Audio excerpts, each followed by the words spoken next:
নমস্কাৰ স্বাগতম জনাইছো আমাৰ চেনেলৰ অন্য এটি ভিডিঅ'ৰ মাজলে অসম পুলিচৰ যেটো ৰিটন টেষ্ট সেই ৰিটন টেষ্টৰ ওপৰত সকলোৰে এতিয়া অকনমান কনফিউজ হৈ আছে যেটো মুখ্যমন্ত্ৰী মহোদয়ে ক্লিয়াৰ কৰি দিছে এডিআৰই যেটো গেট 3 গেট 4 এক্সাম সেই এক্সামটো এপিএসসি আহি অনুষ্ঠিত কৰিব প্ৰথমতে প্ৰিলিমছ তাৰ পিছত মেইনছ তাৰ পিছত ইন্টাৰভিউ ঠিক তেনেদৰে তেওঁ কৈ দিছে যেটো গেট 3 গেট 4 আমাৰ এক্সাম আহি আছে সেই এক্সামটো এপিএসসি আহি অনুষ্ঠিত হ'ব বুলি আৰু কিছুমান যিখিনি অসম পুলিচৰ কাৰণে প্ৰেক্টিছ কৰি আছে তেওঁলোকৰ মনত এতিয়া হয়তো এইটো কনফিউজ খুব আমনি কৰি আছে তেওঁলোকক বাৰুকৈ এই কথাখিনি যে পুলিচৰ যেটো ৰিটন টেষ্ট অনুষ্ঠিত হ'ব ফিজিক্যাল টেষ্টৰ পিছে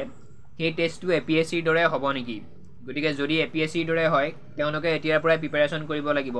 কাৰণ অক্টোবৰ মাহৰ 3 তাৰিখৰ পৰা যেহেতু অসম পুলিচৰ ইন্টাৰভিউ আৰম্ভ কৰিম বুলি কৈছে ফিজিক্যাল টেষ্ট সেই কাৰণে ভিডিঅটো কিছুমান অসম পুলিচৰ ক্যান্ডিডেটৰ বাবে লৈ আহিছো তেওঁলোকৰ মনত কিছুমান কনফিউজ হৈ আছে কেনেদৰে অনুষ্ঠিত কৰিব অসম পুলিচৰ ফিজিক্যাল টেষ্ট বা এক্সামটো কেনেদৰে হ'ব তাৰ পিছত প্ৰথমতে লৰাৰ ইন্টাৰভিউ হ'ব নে ছোৱালীৰ ইন্টাৰভিউ হ'ব সেই আটাইখিনি কথা আমি এই ভিডিঅটোত আপোনালোকৰ লগত আলোচনা কৰিম হয়তো আপোনালোকৰ কনফিউজখিনি নোহোৱা কৰিব পাৰিম গতিকে ভিডিঅটো শেষলৈ চাব আৰু চেনেলটিলৈ যদি নতুনকৈ আহিছে ভিডিঅটোত এটা লাইক কৰি চেনেলটি সাবস্ক্ৰাইব কৰিব আগলৈ এনে ধৰণৰ ভিডিঅসমূহ পাই থাকিবৰ বাবে তো প্ৰথম কথা অসম পুলিচৰ যেটো ইন্টাৰভিউ হ'ব সেই ইন্টাৰভিউটো আগতে যেনেকৈ কনষ্টেবলৰ পৰীক্ষাবোৰ হৈছিল ইন্টাৰভিউত ঠিক তেনেদৰে এই পৰীক্ষাটো এইবাৰৰ যেটো পৰীক্ষা সেইটো পৰীক্ষাও আগৰ নিচিনাকৈ অনুষ্ঠিত হ'ব যেতিয়া সিএম ছাৰে ঘোষণা কৰিছিল লাইভ ভিডিঅটোত তেওঁ কৈছিল এডিআৰই গেট 3 গেট 4 এক্সামখিনিহে এপিএসসি আহি অনুষ্ঠিত হ'ব কিন্তু যেটো অসম পুলিচৰ পৰীক্ষা হ'ব ৰিটন টেষ্ট হ'ব সেই ৰিটন টেষ্টৰ কথা তাত তেওঁ উল্লেখ কৰা নাছিল গতিকে সেইটো চিন্তা কৰিব নালাগে আগতে যেনেকৈ কনষ্টেবলৰ এক্সাম হৈছিল অসম পুলিচৰ ঠিক তেনেদৰে এইবাৰো অসম পুলিচৰ কনষ্টেবলৰ এক্সাম অনুষ্ঠিত হ'ব প্ৰথম কথা সেইটো আৰু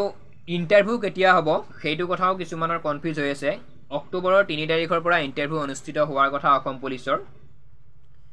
3 তাৰিখৰ পৰা যেতিয়া ইন্টাৰভিউ অনুষ্ঠিত হ'ব তাত কাষ্ট ওয়াইজ ইন্টাৰভিউ হ'ব প্ৰথমতে জেনাৰেল কাষ্টৰ হ'ব হয়তো বা ওবিসিৰো হ'ব পাৰে প্ৰথমতে তেনেকুৱা কোনো ধৰণৰ কথা নাই তেওঁলোকে জি কাষ্টৰ পৰা ইন্টাৰভিউ আৰম্ভ কৰে তেনেদৰে চলি থাকিব এসপ্তাহমান কোনোবা এটা কাষ্টৰ হ'ব তাৰ নেক্সট উইকত আকৌ কোনোবা এটা কাষ্টৰ তেনেকৈ 5-6 দিন কৰি এটা কাষ্টৰ ইন্টাৰভিউ পাতিব প্ৰথমে জেনাৰেল ওবিসি এসটি এসসি তেনেদৰে ইন্টাৰভিউখিনি পাতি মোটামুটি 2 মাহৰ ভিতৰত ইন্টাৰভিউটো শেষ কৰিব আৰু 2 মাহৰ পিছত অক্টোবৰ নৱেম্বৰ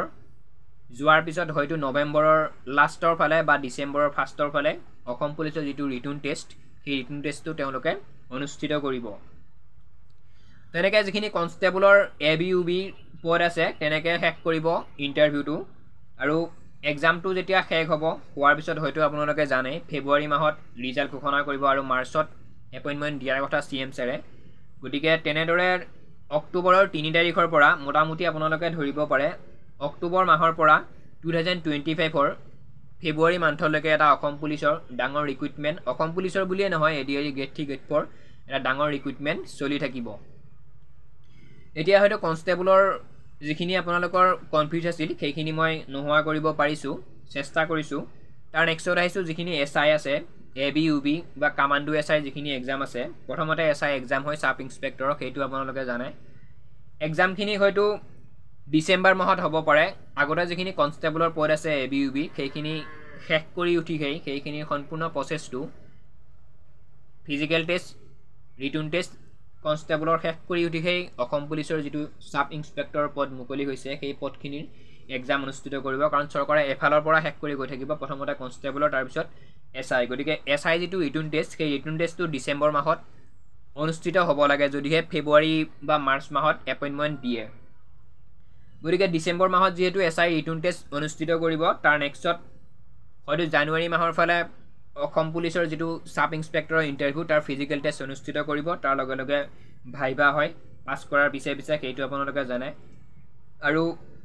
একে নিচিনাকৈ কনষ্টেবলৰ লগতে হয়তো এসআই খিনিৰো এপইন্টমেন্ট দিব মুখ্যমন্ত্ৰী মহোদয়ে মাৰ্চ মাহত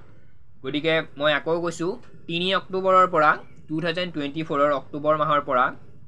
2025 ৰ 2025 চনৰ ফেব্ৰুৱাৰী মান্থলৈকে খুব এটা ডাঙৰ বৃহৎ নিযুক্তি চলি থাকিব যিখিনি নিযুক্তিৰ এপইণ্টমেণ্ট লেটাৰ মুখ্যমন্ত্ৰী মহোদয়ে মাৰ্চ মাহত দিব। তো অসম পুলিচৰ যিখিনি কনফিউজ কেতিয়া ইণ্টাৰভিউ হ'ব সেইখিনি হয়তো আপোনালোকে এতিয়া গম পাইছে। আৰু লাষ্ট এটা পইণ্ট ৰৈ গৈছিল, প্ৰথমে ছোৱালীৰ ইণ্টাৰভিউ হ'ব নে ল'ৰাৰ। CM ছাৰে ঘোষণা কৰি দিছে 3 অক্টোবৰৰ পৰা ছোৱালীখিনিৰ ইণ্টাৰভিউ হ'ব, ফিমেলখিনিৰ। হয়তো 3 অক্টোবৰৰ পৰা 15 তাৰিখলৈ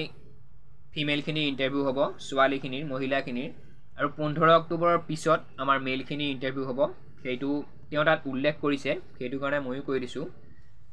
আৰু এডমিট কাৰ্ড কেতিয়া দিব বা কিমান পোষ্ট বঢ়াইছে সেই সন্দৰ্ভত ভিডিঅ' হয়তো নতুনকৈ এটা লৈ আহিম আপোনালোকৰ মাজলৈ। তেতিয়াও তাত যিখিনি কনফিউজ আছিল সেই কনফিউজখিনি আপোনালোকৰ নোহোৱা কৰি দিম। আৰু আজিৰ ভিডিঅ'টোত হয়তো গম পালে পুলিচৰ ইণ্টাৰভিউ কেতিয়া হ'ব, আগতে কাৰ ইণ্টাৰভিউ হ'ব বা কিমান দিনলৈকে ইণ্টাৰভিউ চলি থাকিব, কেতিয়া এপইণ্টমেণ্ট দিব। গতিকে এনেধৰণৰ ভিডিঅ'সমূহ আমি আপোনালোকলৈ আগবঢ়াই যাই থাকিম। চেনেলটিলৈ যদি নতুনকৈ আহিছে চেনেলটি ছাবস্ক্ৰাইব কৰিব। ধন্যবাদ। জয় আই অসম।